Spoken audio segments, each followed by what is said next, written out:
It's not uncommon for amateur photographers to look for photographic content at the zoo.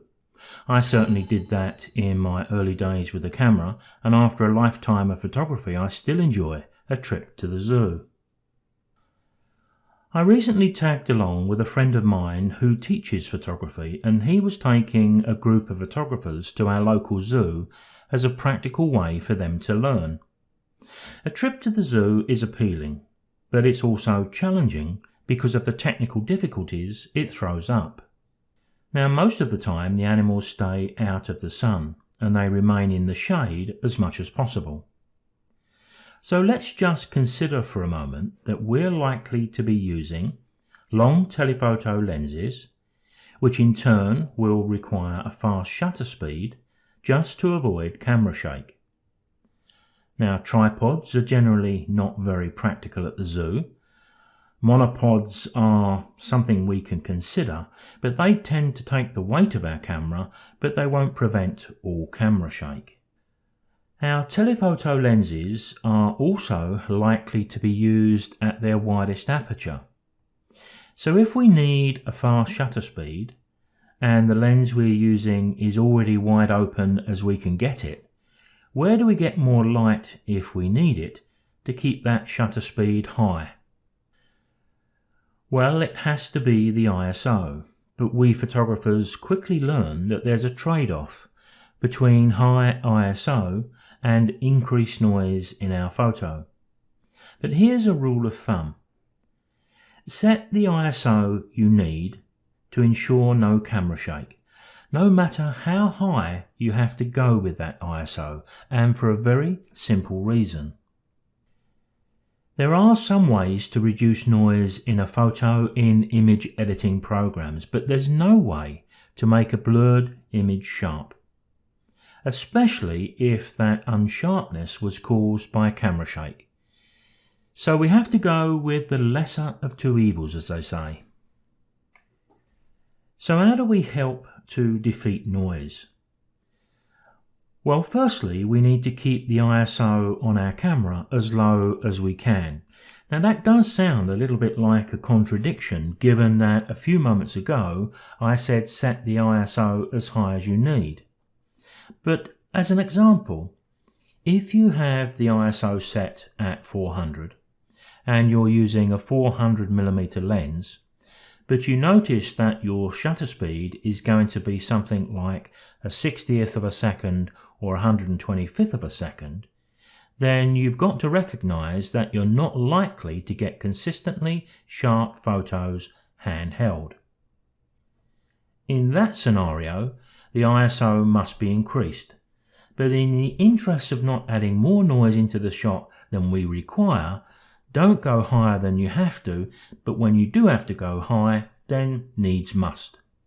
Secondly, don't underexpose the shot, because any noise present will be made infinitely worse if you have to lighten underexposed shadow detail in your image editor. The last line of defense is when we need to turn to our image editing programs or even specialist programs that deal with noise. So let's take a look first with Photoshop, but remember, anything we do in Photoshop, Lightroom will be much the same. As I open this image up into Adobe Camera Raw, you'll see that this is a very good example of all I've just said. This is a cassowary. It's a little bit like a small emu, a rainforest bird which hides away in the shadows. And they're very drab apart from their almost prehistoric looking head. So what I've done here is to use my zoom lens at its maximum 400mm limit to capture that stunning pose. However, to achieve a 5/100th of a second shutter speed, the ISO had to be set at 16,000. So we've got some noise issues to deal with here. Now it's actually easy to soften noise in any picture. It's doing that while keeping the edges and the detail of the subject sharp, which is the challenge for the software writing boffins. Now it seems to me that our software like Photoshop and Lightroom, are very good at dealing with moderate noise issues. But if the noise is really high, perhaps we could say that this is in that category, then perhaps a more dedicated software like Topaz Denoise may be more effective.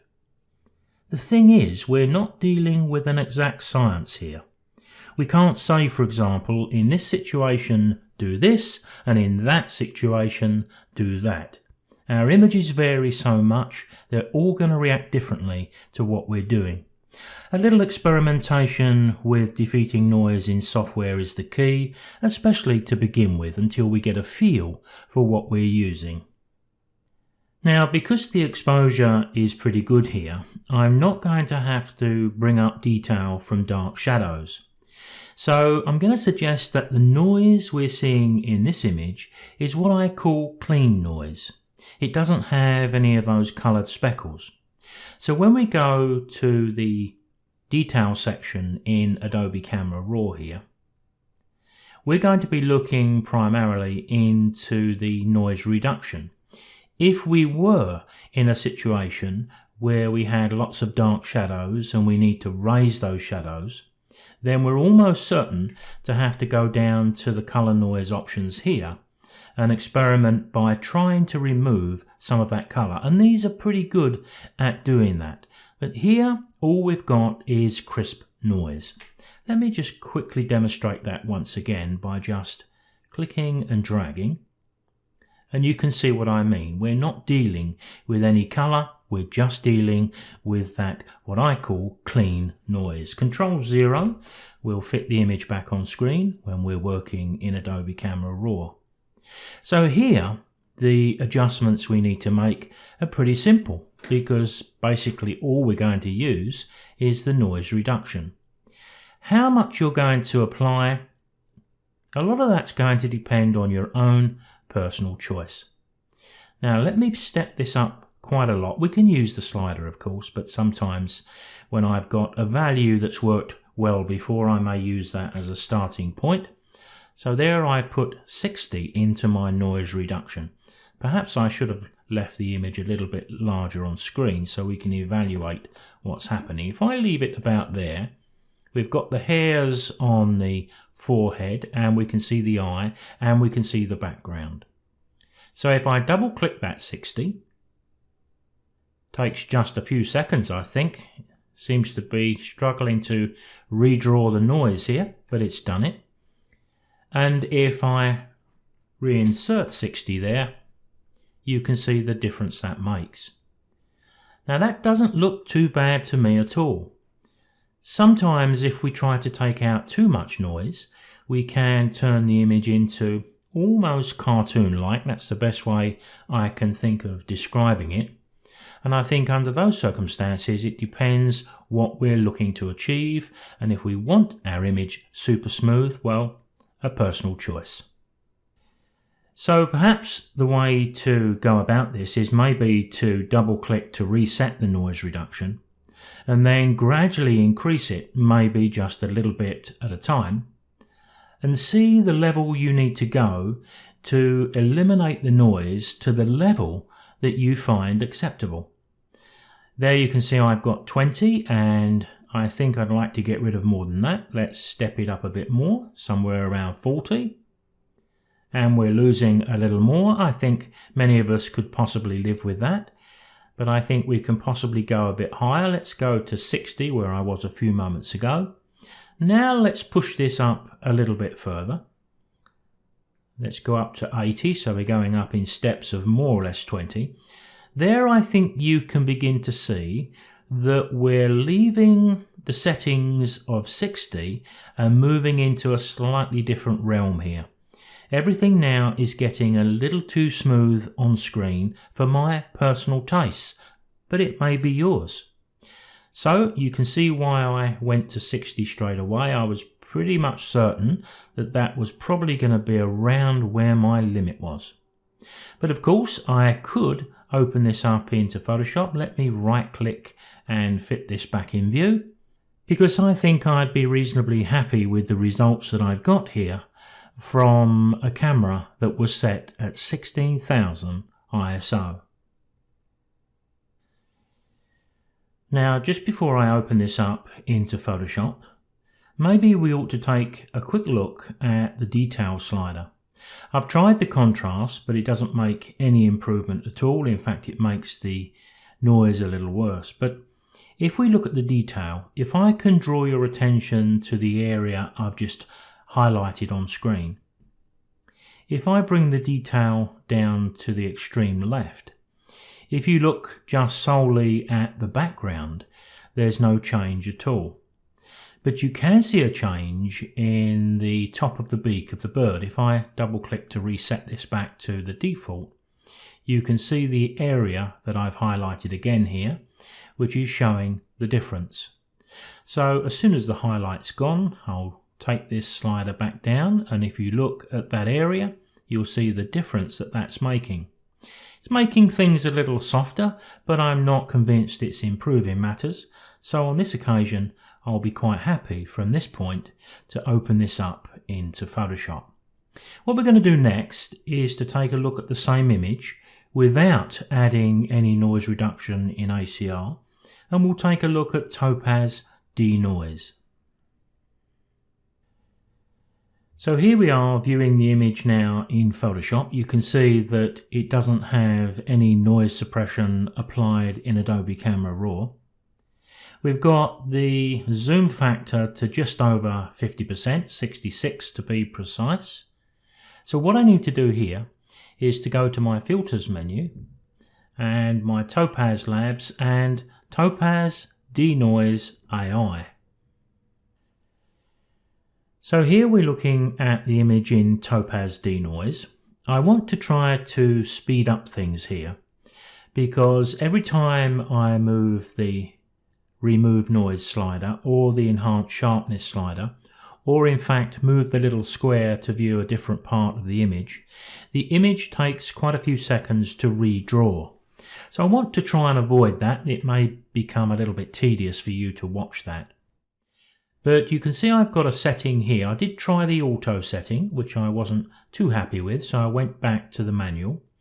As you can see, I have put a setting to remove noise of 21, and it's done a pretty good job on the background, and the edge detail looks pretty good.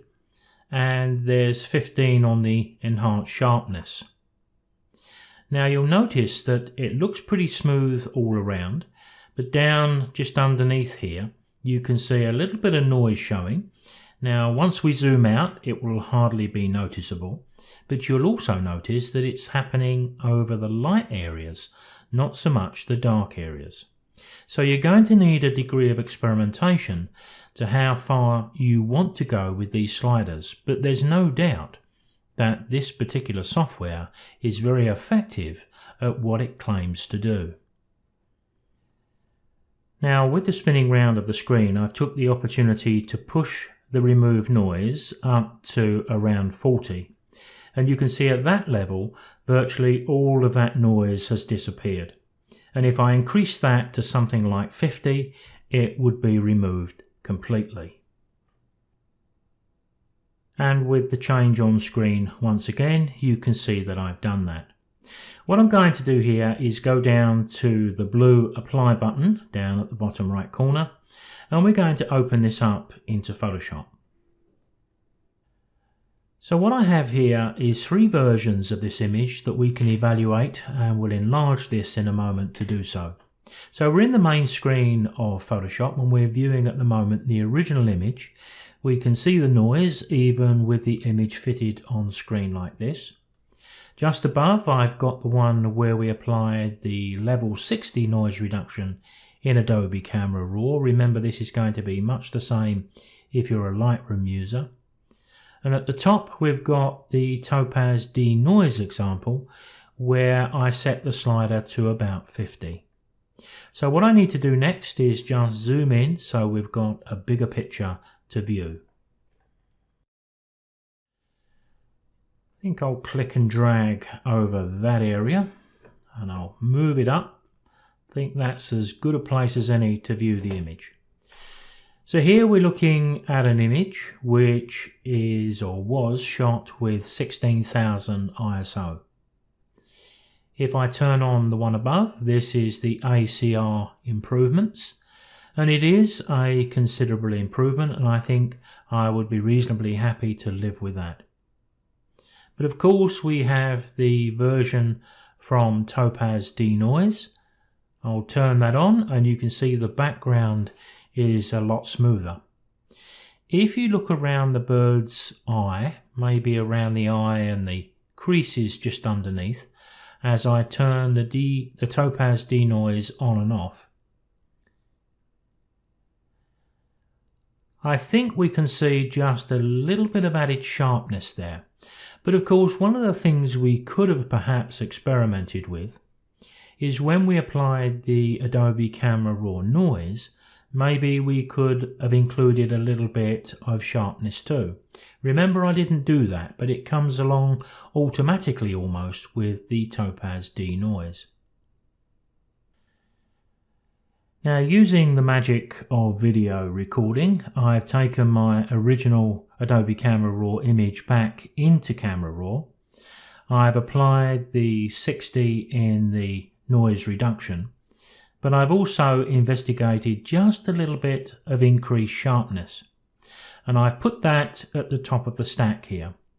So first of all, perhaps if I take or turn off the Topaz Denoise layer, so we're going to be comparing in a moment the Adobe Camera Raw 60 noise, but noise reduction on this one plus a little bit of sharpness. So again, I'll draw your attention to somewhere around the eye, maybe the hairs above the eye, as I turn this one on, off, on, off. We can see a difference, and back on. Now if I turn on the Topaz below, now we're going to compare just the ACR with the sharpness to the Topaz Denoise. So Topaz Denoise, ACR. Topaz Denoise, ACR.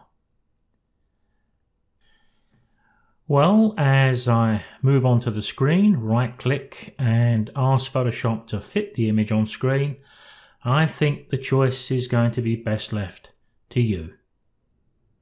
So, in summary, increase your ISO to the level you need to ensure a sharp image, but don't push it up any higher than it really needs to go, or you're just going to introduce more noise and for no good reason. What shutter speed do you need to handhold your long lens?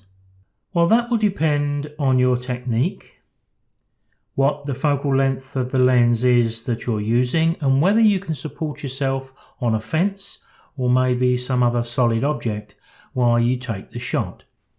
This all assumes, of course, that we're hand holding the camera. If the subject allows us to use a tripod, then we should be considering that. It also depends on your camera gear too, with many cameras and lenses now offering amazing image stabilization. Don't forget, if you're a YouTube viewer, please subscribe to the channel and hit the bell so you're notified when I put up a new video. Give me a thumbs up if you think the video is worthy of that. You can also download the video to your desktop from my website.